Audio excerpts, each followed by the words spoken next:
પણ તમે સાંભળો ખરા, ગુજરાતમાં દારૂબંધી છે, આખા ભારતને ખબર છે. ગુજરાત જેટલો દારૂ ક્યાંય રાજ્યમાં નથી વેચાતો, લાવો લખી દઉં. અને ખરાબમાં ખરાબ દારૂ ગમે લોકો બનાવવા માંડે, ગમે વેચવા માંડે. આ સરકારના હું ધ્યાને નહીં આવતું હોય.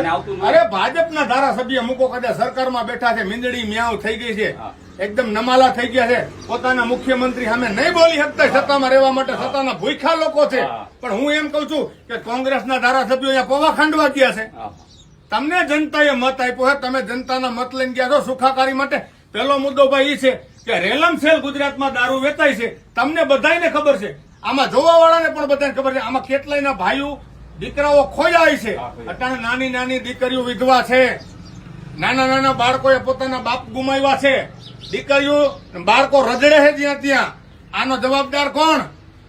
કોઈ એક ધારાસભ્ય એવો મરદ નો થયો કે ભાઈ સરકારમાં પોતે વિધાનસભાની બાયણે પલોઠી વાળીને બેસી જાય કે દારૂબંધીમાં ચોક્કસ તમે પગલા ન લ્યો ત્યાં સુધી હું અહીંથી ઉભો નહીં થાવ.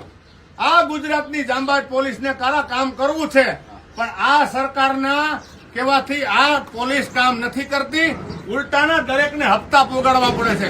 આ નૈતિક સત્ય છે.